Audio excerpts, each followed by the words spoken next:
Olá, meus queridos internautas.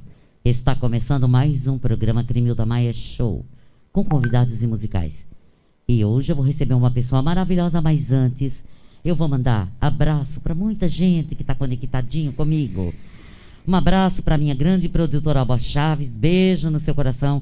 Abraço para o Rosálio Veloso, lá do Ceará, Fernando Greik, deixa eu ver, Fernanda Queiroz,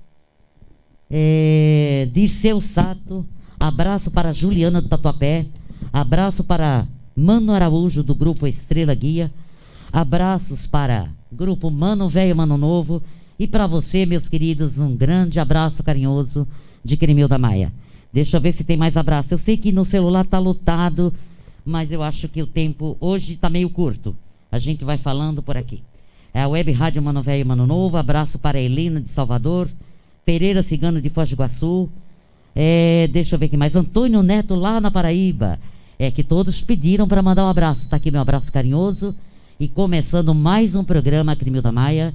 Já já você vai ver a grande entrevista, a grande pessoa, grande símbolo da sociedade que vai abrilhantar o programa hoje. Começando com Cremilda Maia cantando Chuvas de Verão pra você.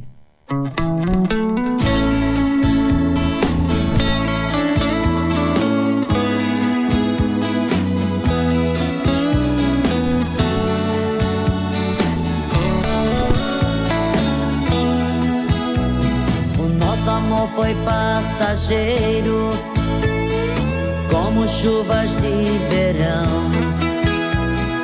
Mas quem ama de verdade entrega-se de coração, desejando um ao outro, deixando tudo acontecer, trocando beijos e carícias, corpo a corpo aquecer, completamente apaixonados, na hora de fazer amor, sugar o sabor dos seus beijos, como a abelha suga da flor. Todo amor que existe em mim, a você eu entreguei.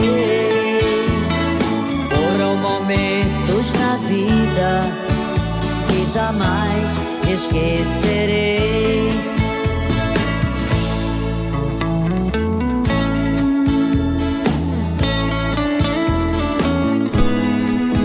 Abraço para a Evinha, grande locutora, grande jornalista. Abraço a você, Felipão. Hoje só restam no peito as lembranças desse amor que me trouxe a felicidade, mas tão depressa levou.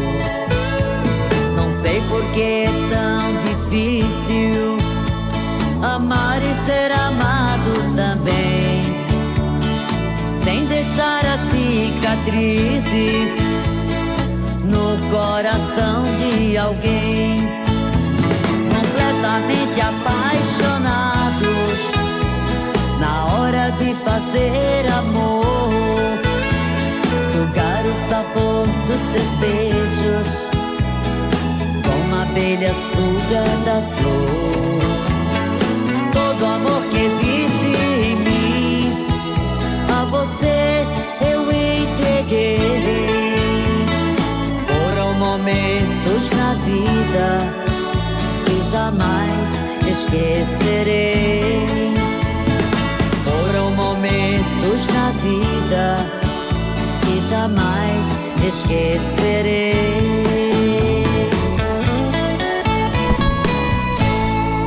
É isso aí, meus queridos amigos, meus queridos internautas. Agora sim, começando pra valer, programa Cremilda Maia. Estou recebendo hoje aqui, com muito carinho, com muita responsabilidade e respeito, Coronel Coimbra. Boa tarde. Boa tarde a você, Cremilda. Boa tarde a quem nos ouve e nos assiste. É um prazer e, ao mesmo tempo, uma responsabilidade utilizar esse microfone da sua TV. Eu estou à disposição para qualquer pergunta. Você não tem a restrição de assunto nenhum e você aborde da forma que você quiser. Quero lembrar a quem nos assiste que nós estamos respeitando o distanciamento social e, eventualmente, eu posso até tirar a máscara. Mas vamos lá, Cremilda. Estou à sua disposição. Realmente nós estamos numa distância que talvez aí para você que está vendo não seja tão longe.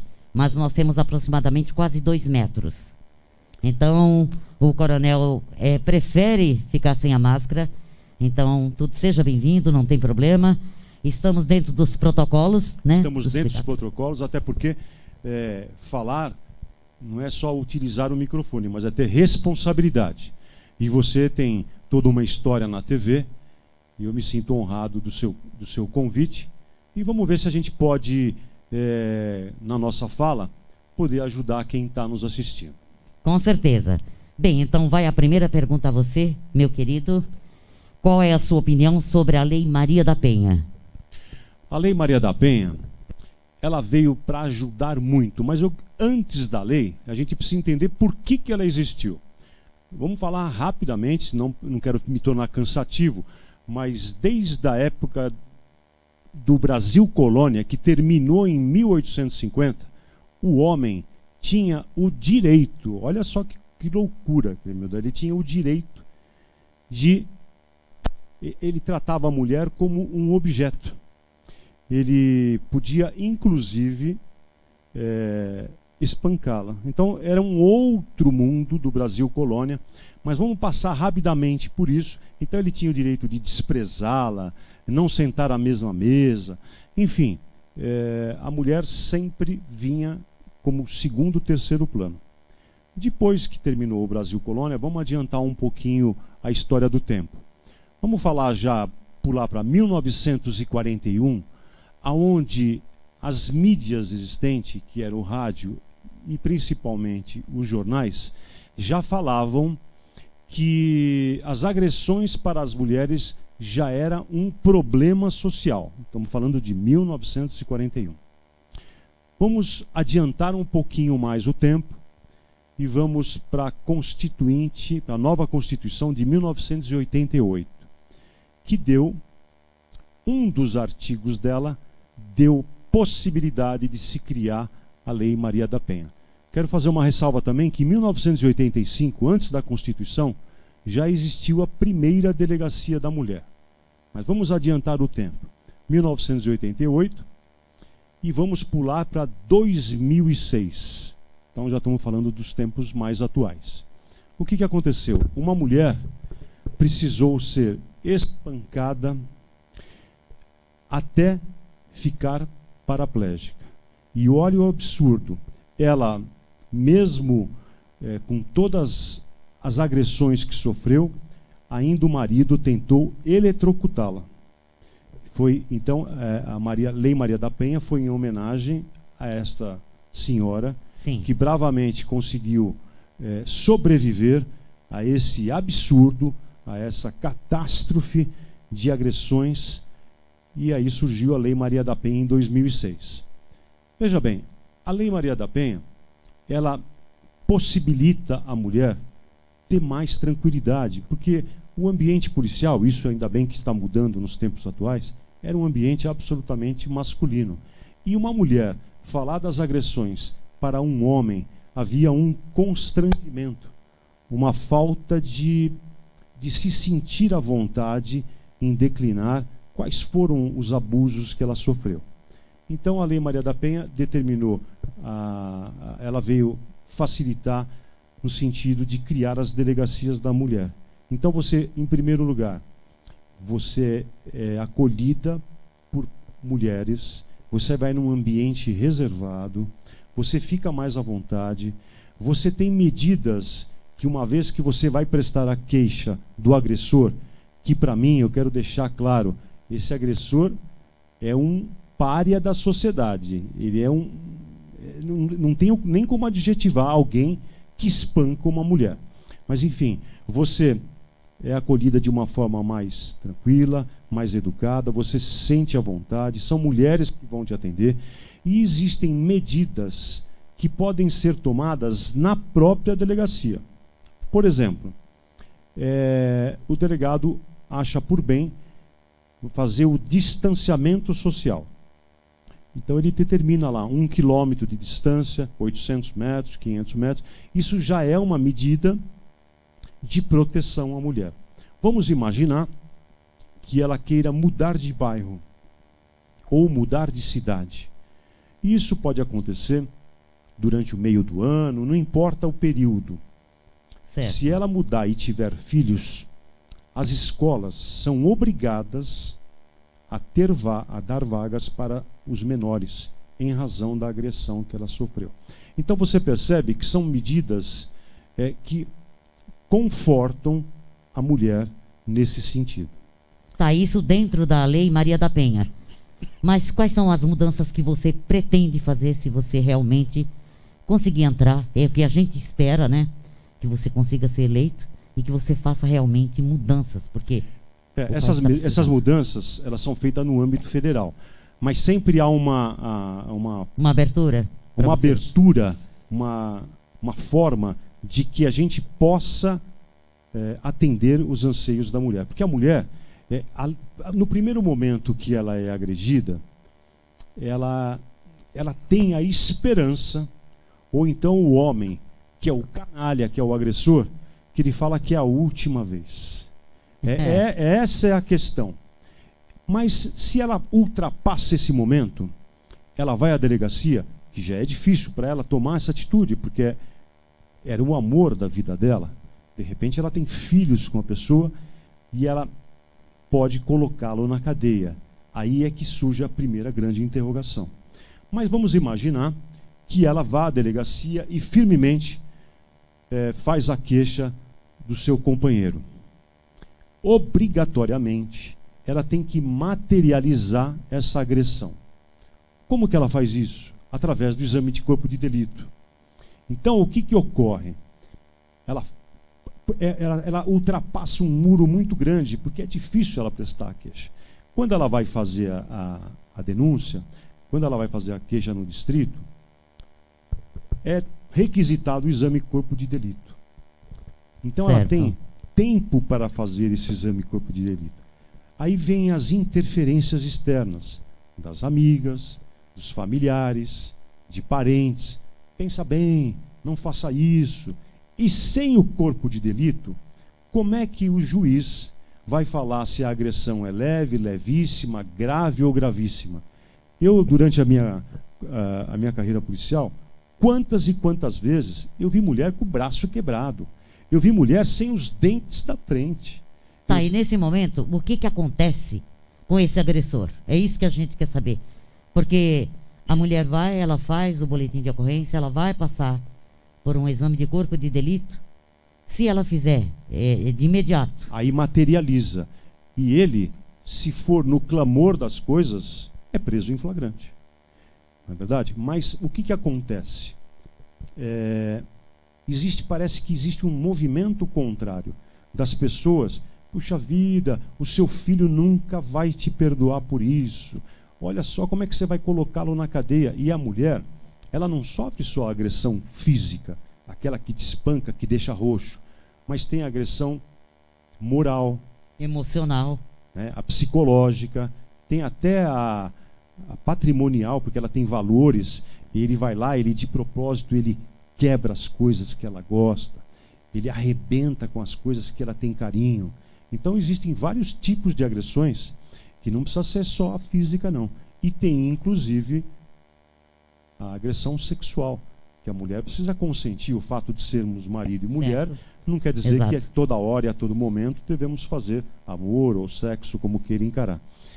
O que acontece é que, na minha opinião, na minha proposta, é que seja dobrada a pena do agressor.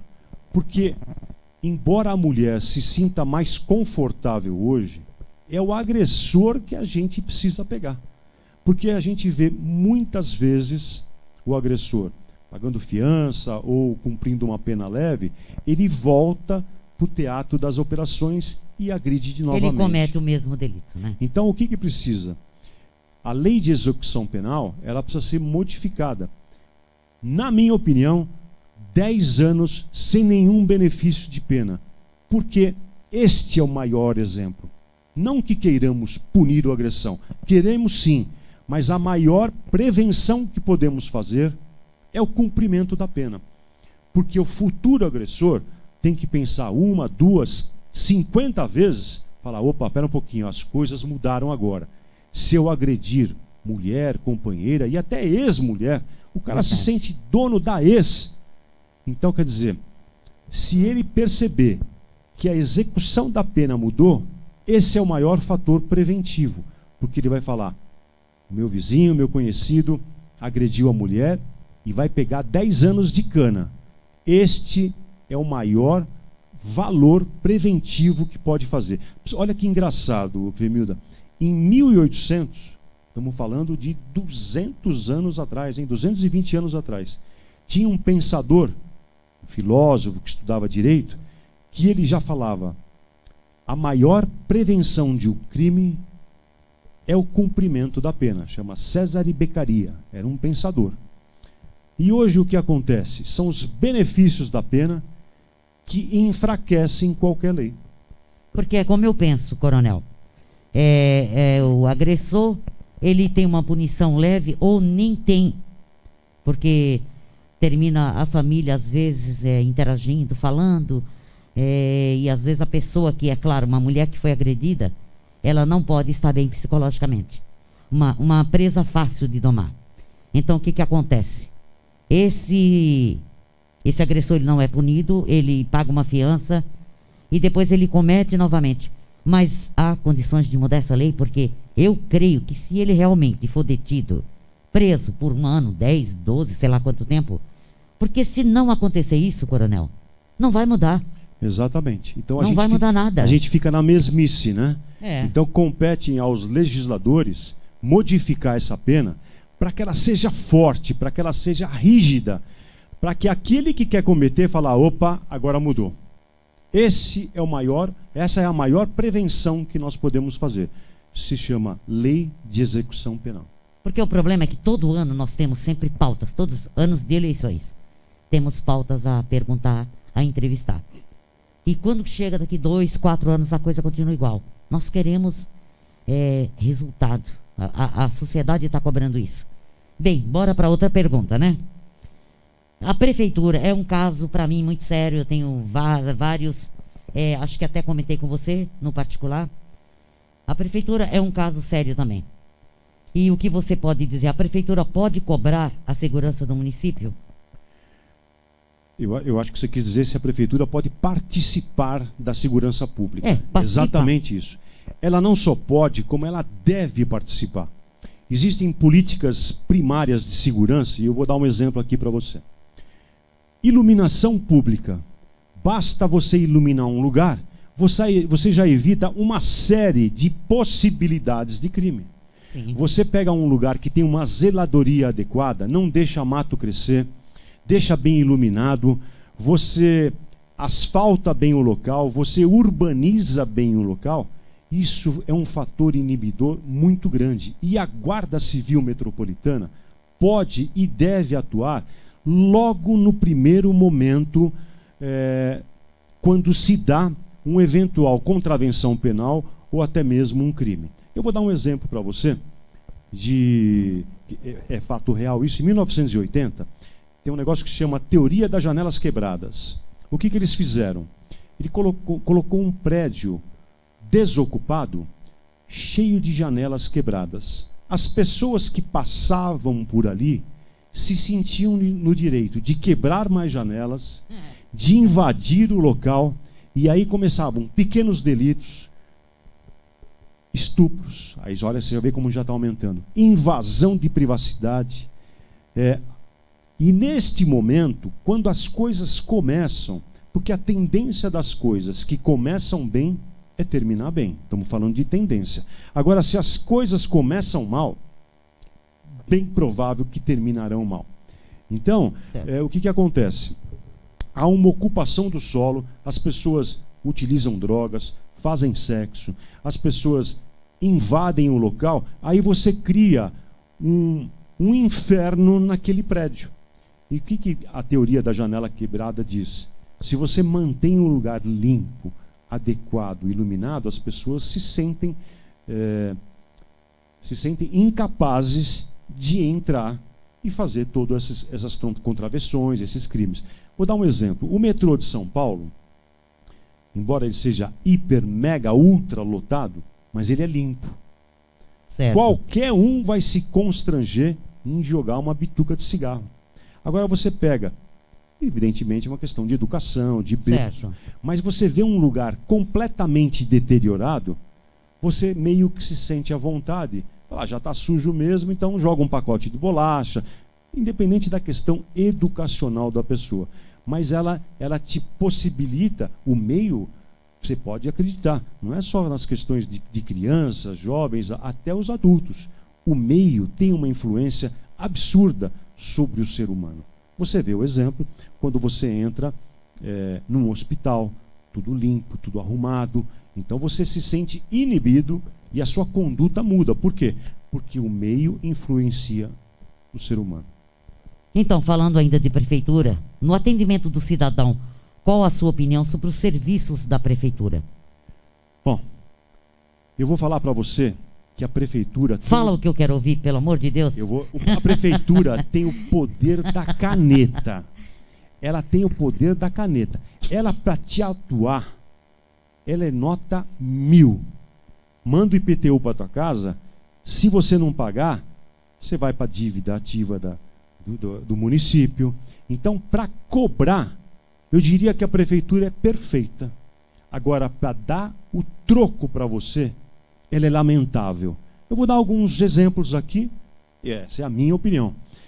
Você, para pedir uma poda de árvore, eu duvido, eu lanço um desafio aqui, que você, indo à prefeitura, é atendido em 15 dias. Eu duvido, nós estamos numa cidade com mais de 13 milhões de habitantes e você quer podar as árvores da rua onde você reside. Você tem que fazer carreata, você tem que fazer abaixo-assinado, você tem que fazer uma comoção de pessoas para ela fazer um serviço que é obrigatório para ela. Então o retorno não é adequado. Eu estou falando de poda de árvores. Nós vamos falar agora do telefone 156. É o Disque Tudo e Resolva Quase Nada. Liga você para 156. Quer se sentir solitário na cidade de São Paulo? Se sentir solitário não é estar só, não é ficar sozinho, não. Você tem uma cidade de 13 milhões de habitantes, você precisa do serviço público e você não encontra. Esse é um tipo de solidão que faz você se sentir não só sozinho, como impotente. Vou dar um outro exemplo. À noite as pessoas querem dormir, querem descansar. O tal do Psil, que é o programa de Eu ia justamente perguntar isso também. Programa de silêncio. A lei do Psil, como é que funciona? Olha, em primeiro lugar, você liga, você não é atendido. Ela não funciona. Se você der sorte de ser atendido, sabe o que eles fazem? Eles agendam visita.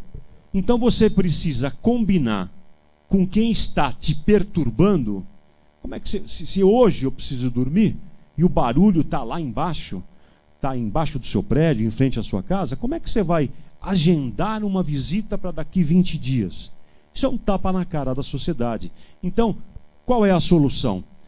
Equipar as guardas civis metropolitana com um aparelho que se chama decibelímetro. Isso vai mesmo lá, que eu ia te falar.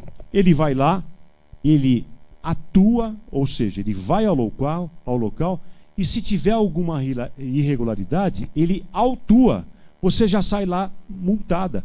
Equipem as viaturas da Polícia Militar também, equipem as viaturas da Polícia Civil, porque não importa se a viatura é preta, é vermelha, é azul marinho, o que importa é o clamor da sociedade que já não aguenta mais. É o jogo do ganha-ganha. Porque senão você vai para lá, ele fala, não é comigo, volta para lá. Você vai para a subprefeitura, ele fala, não posso ir porque não tenho força policial. E sabe quem sai perdendo? Quem paga IPTU. Tá, mas aí a guarda, as viaturas da Guarda Civil Metropolitana, elas já têm esse aparelho? Tem, mas é em pouco... Decibelímetro. Decibelímetro. Tem, mas é em pouco número. Então, mas elas podem atuar? Já tem liberdade? Podem e devem. Porque se você depender do Psil, que é um órgão que tem que te atender, ele não dá conta. Vamos trabalhar, levanta da cadeira, a população já não aguenta mais. Você se pedir de madrugada, é um parto de fórceps para você ser atendido. E outra coisa, coronel, desculpa te interromper. Outra coisa também, porque quando você denuncia, está te incomodando, você quer dormir, você não consegue, porque é barulho, é funk, é isso, é aquilo, é festa de aniversário até 3, 4 da manhã. Você não pode reclamar, porque se você chamar, aí fala, não, pode chamar, pode ligar, porque não tem problema, eles não vão ficar sabendo quem foi o deletor, e na verdade isso não existe. Porque a primeira coisa que eles sabem é quem foi o vizinho da frente, o do lado. Isso é um erro, não existe sigilo. Isso é um erro grave, erro gravíssimo. O que eu te asseguro, que existe o Disque Denúncia, que é o 180. Se você se identificar, o atendente desliga o telefone imediatamente. Esse é um serviço que de 185? fato... 180. Ah, 180. Disque Denúncia. Atenção vocês, ouvintes, anotem aí. 180. Então, por exemplo, você tem lá uma denúncia qualquer de um crime, de um estupro, de um sequestro, qualquer que seja o delito. Você disca 180, se você se identificar, o atendente desliga o telefone. Por quê? Ele nada mais é do que um captador da denúncia e repassa para os batalhões de área, para as guardas civis também, para atuar. Só que chega lá como denúncia anônima. Ele jamais, em 33 anos de corporação, ele não tem todo esse tempo de existência, ele nunca foi identificado. Agora, no PSIL, o que acontece? Em primeiro lugar, precisamos educar o agente. A subprefeitura, precisamos acordar a subprefeitura, precisamos acordar e instruir o seu funcionário que é denúncia, ponto final. Vai lá, tem barulho, atua e autua. Essa é a grande verdade. Então você vê que o serviço da prefeitura, ele tem um poder enorme, porque ele tem o poder da caneta, ele multa, ele embarga o comércio, ele põe o paredão numa loja, ele tem poderes para isso. Só que, na minha concepção, a prefeitura é pesada, ela é enferrujada, e me desculpe, com muita falta de vontade para atender o contribuinte. É falha. Eu já precisei da prefeitura. Olha, coronel, rapidinho falando, eu já sofri 3 roubos de carro na minha casa, na minha porta. 2 na calçada, 1 na minha garagem. O ano retrasado entraram, invadiram a minha casa. Estouraram 4 portas de peroba rosa, que não é fácil. Madeira sim. Eu tenho árvores na lateral, moro num sobrado de esquina, tem na lateral 5 árvores. Eu preciso fazer a poda, porque eu tenho câmeras que controlam toda a minha casa.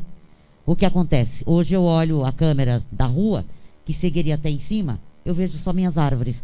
E eu não posso podar porque a prefeitura não me autoriza. E olha que absurdo, você tocou num ponto importante. Você pede, ela não vai. Eu fui lá 3 vezes. Você corta, ela te autua. Exatamente. Porque vai falar que, de repente, está atrapalhando o meio ambiente, que esse tipo de árvore não poderia ser, é crime ambiental. Então, você fica sem saída. A prefeitura precisa dar celeridade no atendimento. Ligou, nós estamos falando, sabe de quem? Nós estamos falando da maior cidade da América do Sul. Me desculpem, cidades menores, mas nós estamos falando, vai falar que é falta de dinheiro? Aqui, se for falta de dinheiro aqui, imagina os grandes rincões da vida, norte e nordeste do Brasil. Então não é falta de dinheiro, é falta de vontade política de atuar. E falta de respeito com a população. Com certeza. Com nós que pagamos os nossos impostos, né? Quem não passou aqui, a seguinte situação. Você vai num lugar, não é comigo, vai para lá. Você vai para lá, eu dependo daquele lá. E é o jogo do perde-perde. Para fazer o jogo do ganha-ganha, a prefeitura tem que te atender, a polícia tem que ser mais rápida e ganha a população com isso, porque você é apresentadora de TV, tem a sua expertise no canto, eu como coronel, mas a gente tem casa, a gente dorme à noite, nós somos cidadãos comuns dentro da população. Agora, um pancadão. O pessoal, quando começa a se juntar a gente, a Guarda Civil tem um papel fundamental, por isso que a prefeitura tem o poder e o dever. Ela já ocupa o espaço, já pede apoio para a Polícia Militar, já pede apoio para o choque. Ou seja, a tendência das coisas que começam bem é terminar bem. Agora, está instalado um pancadão. Você imagina a situação dos policiais. Tem lá 5.000 pessoas, todas, ou a sua grande maioria, utilizando bebidas alcoólicas, drogas. Como é que você vai controlar ou dispersar 5.000 pessoas? Só existe uma fórmula, que aliás é utilizada no mundo inteiro. É gás-pimenta, jato de água, e aí as pessoas perdem o controle. Aí vai falar que a polícia é arbitrária, que podia conversar, mas o caos já está instalado.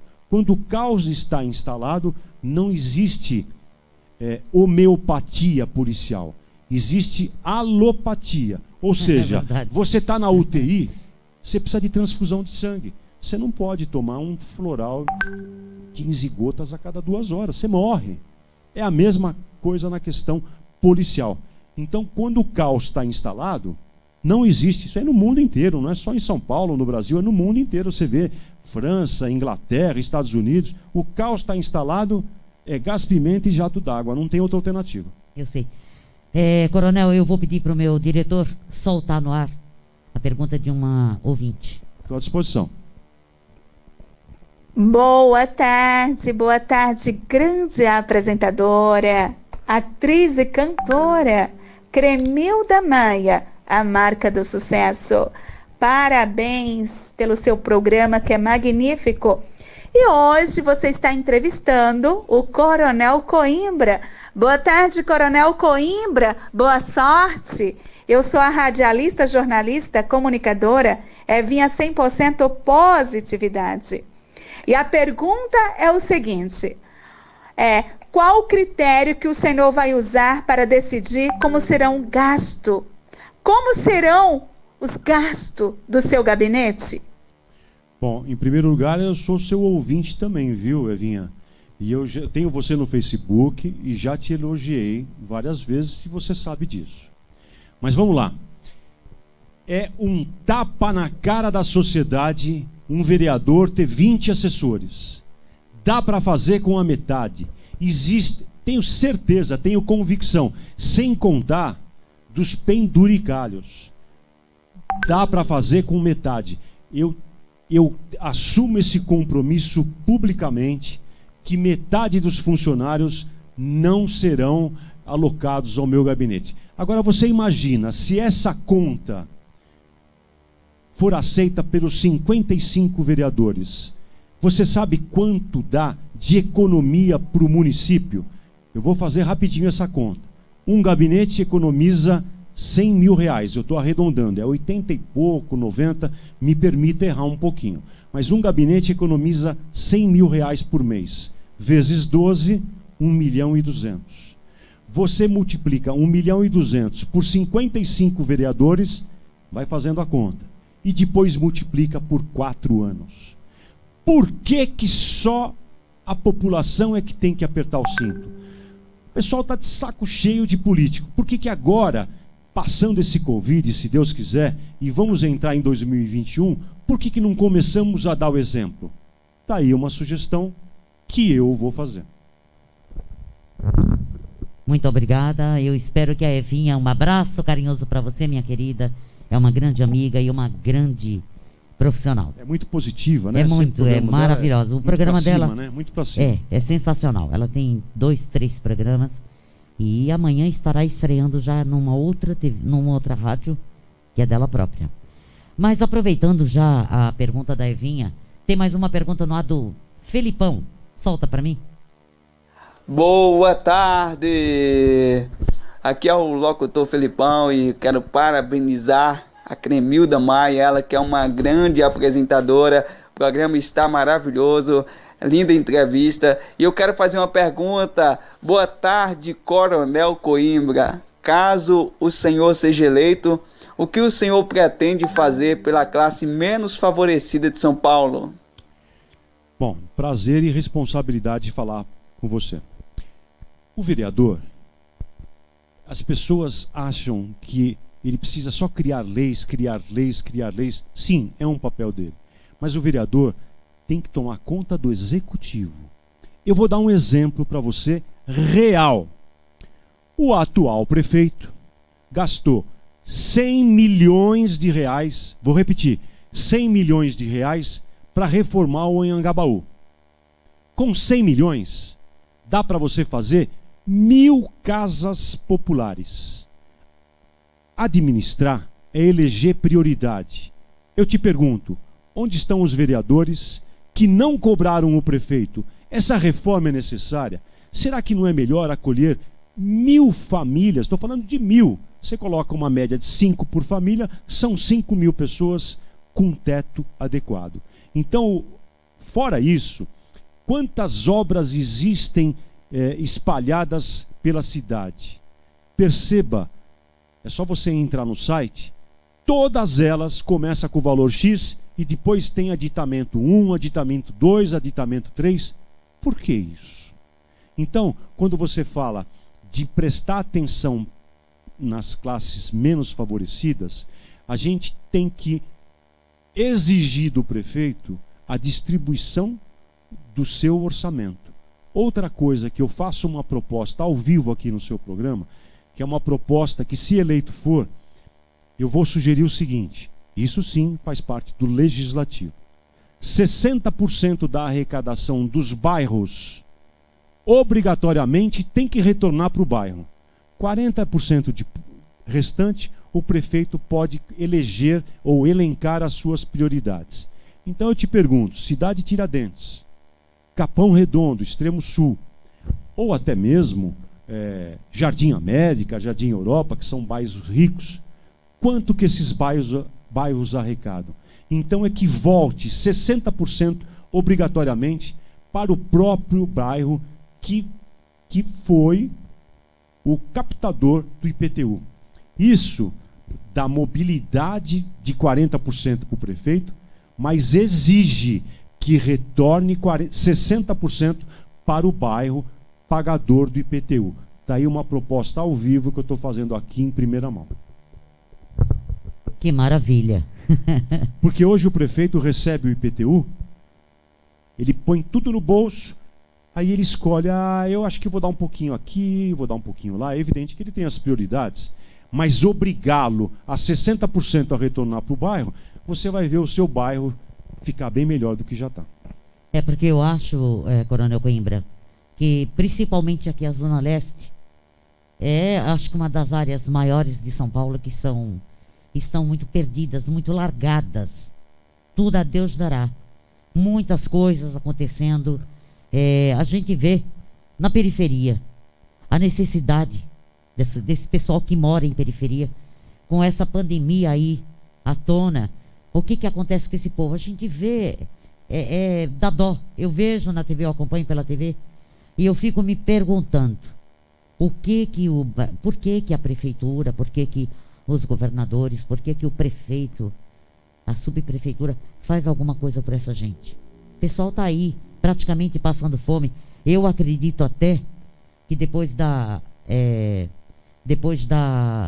Covid-19, a situação na periferia piorou muito.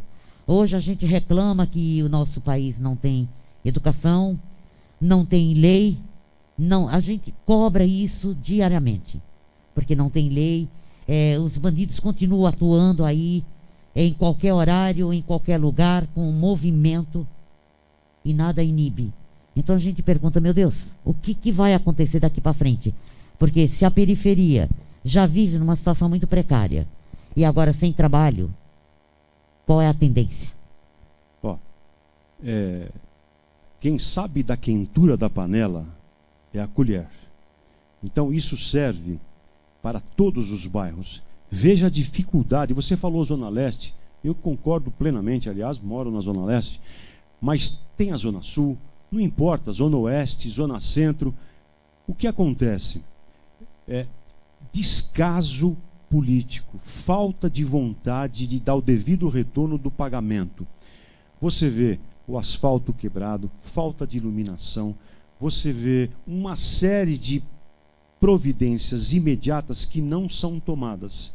Olha que coisa interessante. Vai agora em qualquer canto da cidade.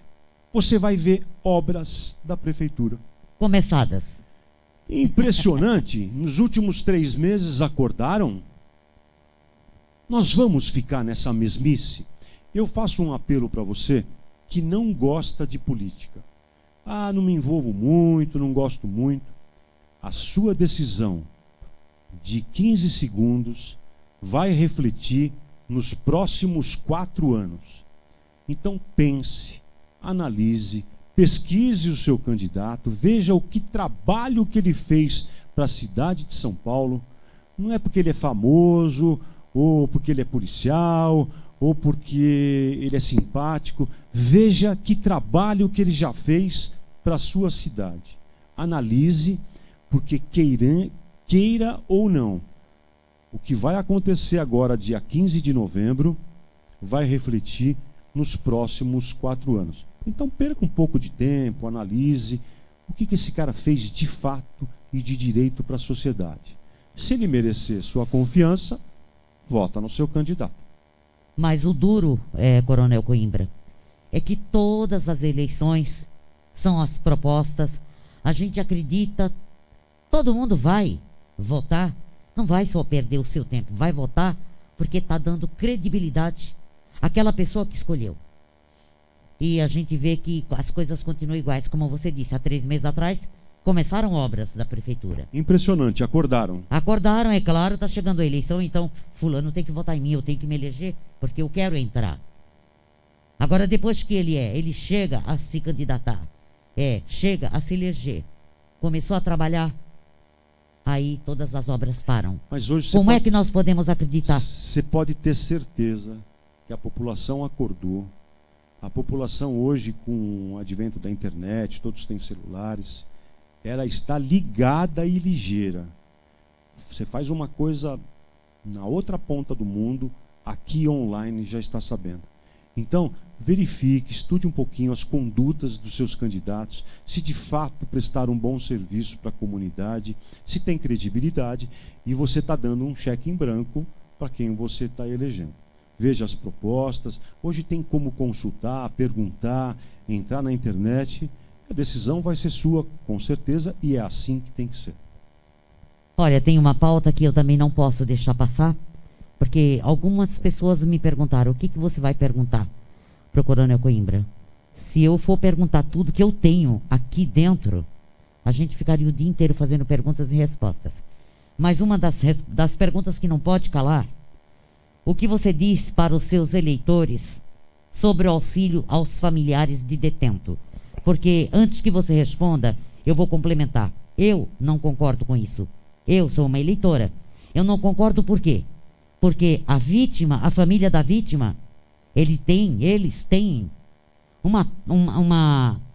deixa eu até ver o que eu escrevi que eu esqueci. Uma pena perpétua de sofrimento, de dor, de perda. Fantástico. E esse marginal faz o quê com ele? Fantástica a sua colocação. As pessoas falam, puxa vida, mas a família do agressor, como é que ela fica? Eu pergunto com outra pergunta. Como é que fica a família da vítima? Exatamente. E você bem colocou. A vítima, quando perde o seu ente querido, falam que no Brasil não tem prisão perpétua. Realmente não tem. Mas tem uma pena perpétua pela trágica lembrança quando você perde um amigo ou um seu ente querido. Então, isso tem que acabar. É o auxílio reclusão. O auxílio reclusão é para ajudar a família do agressor. Nós estamos perguntando, mas nós estamos invertendo a ordem dos valores aqui? Mas está, né?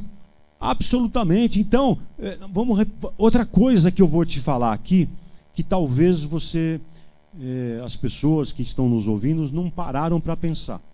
Hoje, nós temos o trabalhador, que já é difícil arrumar um emprego. Você, qualquer trabalhador que nos ouve agora, que hoje já trabalhador com carteira assinada já é uma figurinha carimbada, mas você que nos assiste, você trabalha, você dá duro e você tem 30 dias de férias. Você sabe o que existe hoje em dia? Férias de cumprimento de pena. Olha o absurdo que nós chegamos.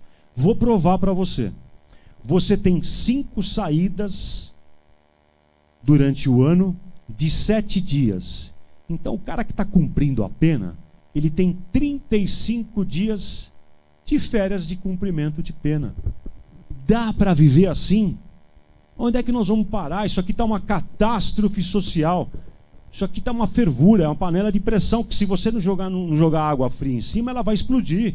35 dias de férias para quem matou, para quem executou um ente querido seu. É possível isso? E a família recebe um salário. Auxílio reclusão. O auxílio reclusão.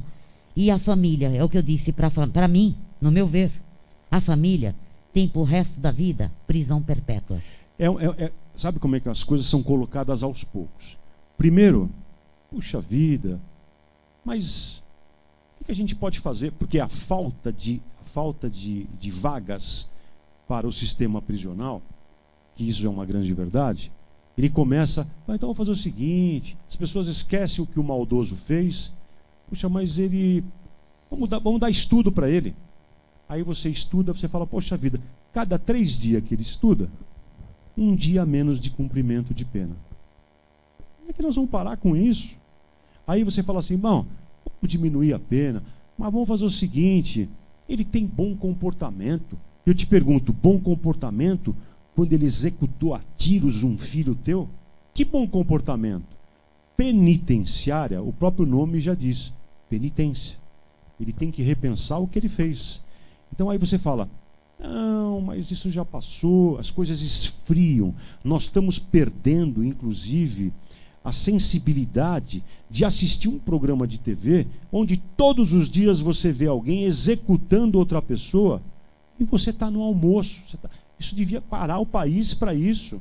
Onde já se viu isso? Então você vai abrandando, você vai adornando, você vai cuidando bem daquele que não cumpriu a regra. Quantas pessoas acordam cedo, 4:30 da manhã, 5 da manhã, é ônibus lotado, é metrô lotado, termina o serviço 6, 7 da noite, vai para a escola, tenta melhorar de vida, chega em casa à meia-noite. Olha a vida de quem tem caráter, de quem quer progredir legalmente. E vem um crápula num ponto de ônibus e executa você por um celular ou por um par de tênis. Ou mudamos essa situação, ou essa situação vai nos engolir. E depois, ele ainda come às nossas custas, porque o cidadão honesto, brasileiro, trabalhador, paga todos os seus impostos e para onde vão? Olha, eu acho isso, Você acha que é possível alguém mudar essa lei? Não tem outra alternativa. Eu não vejo outra alternativa a não ser adotar essas medidas possíveis, viáveis, porque, conforme você mesmo diz, ele tem 4, 5 refeições quentinhas. Eu pergunto para você, o desempregado que tenta fazer um bolo caseiro para vender na rua, o desempregado que tenta de qualquer forma vender peças de celular, enfim, camisetas, ele está sobrevivendo às custas, ele não tem autorização, aí vai à prefeitura e recolhe o material pouco que ele tem de sobrevivência. Então há um desequilíbrio nessa questão social, que quem tem poder da caneta precisa se reunir e repensar, porque do jeito que está, a população já não aguenta mais. Bem, está terminando, chegando ao fim o nosso programa. Que recado você deixa para seus eleitores? Qual a palavra de confiabilidade, de respeito que você tem com o seu eleitor? É difícil falar de mim para mim como prova de muito mim, né? Senão eu vou ficar falando... Você vai falar para eles. Senão eu vou ficar falando muito bem de mim mesmo, o que não é legal, não é educado. Mas eu digo para você que nos assiste, aquele que você escolheu, dá uma olhadinha na vida dele. Vê o que de bem ele fez. Eu tenho convicção que o passado que eu tive no meu caso, que foram 33 anos de corporação, trabalhando diuturnamente para a população paulista. Então eu me senti muito bem em servir a população de São Paulo. Sou um paulistano da Gema, nasci na Avenida Paulista, no Hospital Promatre. Adoro a minha cidade, conheço a minha cidade de ponta a ponta e acredito que na área de segurança pública, na área contra a corrupção, na área principalmente da agressão contra as mulheres, eu posso continuar contribuindo com a minha expertise, com a minha experiência, com a vivência que eu tive, porque trabalhar quase 33 anos na polícia, em várias regiões, me dá um pouco de consistência para continuar a executar esse trabalho no município. Mas fica a critério de você analisar com muito carinho o teu candidato, e a decisão continua sendo sempre sua, e isso que é democracia, você decide. E nessas 3 pautas que você citou agora, finalizando, você vai abraçar com garra, com unhas e dentes. Com toda a minha força, com toda a minha experiência, é compromisso público, não é balela. Eu tenho um nome a zelar, tenho família, e eu tenho um passado absolutamente limpo, saí pelas portas da frente da corporação, o que me dá a credibilidade de falar aqui no teu programa, que tenho consistência para poder te ajudar. Pois é, então, diretor, quanto tempo eu tenho? Já passou 1 minuto, já estouramos. Diretor é o comandante, por isso que tem diretor. Olha, Coronel Coimbra, eu, Cremilda Maia, te desejo muita sorte, que você realmente consiga se eleger, e se você conseguir, eu terei imenso prazer em te receber novamente e cobrar tudo que você prometeu. Tá. Sem ser impertinente, senhor diretor, eu vou fechar só com 30 segundos de fala. Nós temos hoje a tornozeleira eletrônica. Isso é um tapa na cara da sociedade, porque ele põe uma calça e ele cobre para dizer que ele é um assassino, que ele é um corrupto. Eu sugiro, vou lançar a ideia aqui, que o corrupto tem que usar coleira eletrônica. Tem que estar no pescoço dele escrito corrupto, para que a população, quando veja, fala: olha o corrupto lá que roubou 200 milhões e hoje a gente não tem hospital, creche, crianças desamparadas, idosos desamparados, por causa desse crápula que é o corrupto. É isso aí, vocês ouviram, eu creio que com muito carinho, com muita responsabilidade, que requer sempre esse programa, o nosso Coronel Coimbra, candidato a vereador, e eu espero de coração que você se eleja, porque eu já acompanho o seu trabalho há muito tempo, você sabe disso. Tudo que você posta, eu compartilho com as pessoas, você já é uma pessoa bastante popular, então que Deus te abençoe e que você consiga cumprir o que aqui você prometeu. Que assim seja, mas a decisão é sua. E agora, encerrando, agradecendo a todos os internautas por mais um dia de trabalho, mais um dia, você ligadinho comigo e eu com você. Obrigada, meus queridos. Aqueles que não falei o nome, é impossível eu falar, o meu celular não para, muita gente mandando mensagem. Agradeço de coração a você, internauta, que esteve ligadinho comigo até agora. O meu respeito, o meu carinho, o meu abraço para você. Saúde para você e para toda a sua família. E que Deus nos abençoe. Agora eu vou encerrar o programa com uma canção que chama-se Viver Mais a Natureza. É o que o Brasil está necessitando. Uma solução para a natureza, para as queimas.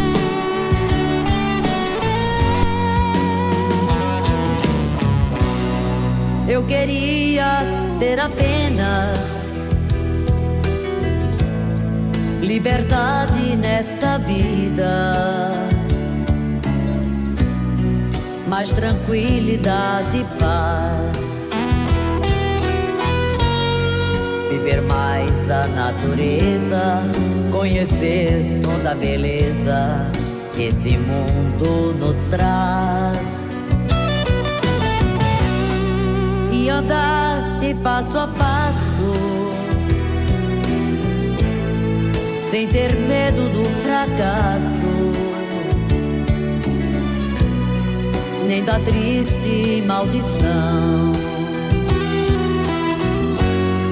Ninguém tem mais liberdade pra pra viver com essas maldades no meio desta multidão. Vou pedir ao mundo inteiro pra que ouça esta canção. Pare e pense mais um pouco, sinta amor no coração. Não fazer mal uns aos outros, todos nós somos irmãos. Não pensar na falsidade, nem usar tanta maldade e ter mais compreensão.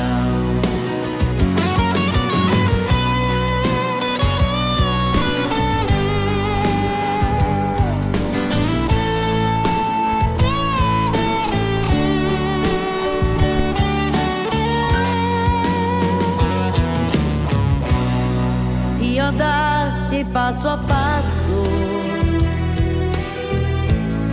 sem ter medo do fracasso, nem da triste maldição. Ninguém tem mais liberdade pra viver com essas maldades no meio desta multidão. Vou pedir ao mundo inteiro pra que ouça esta canção. Pare e pense mais um pouco, sinta amor no coração. Não fazer mal uns aos outros, todos nós somos irmãos.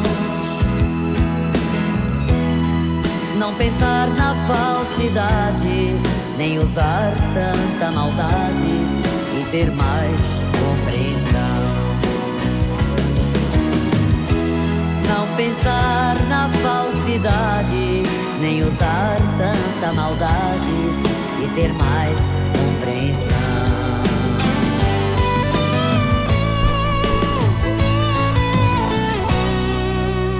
Obrigada, meu Deus, obrigada a você que esteve ligadinho comigo. Deus abençoe grandemente o seu dia, dando glórias de muita paz, alegria, saúde, fé e foco em Deus. Não esqueça disso. Até!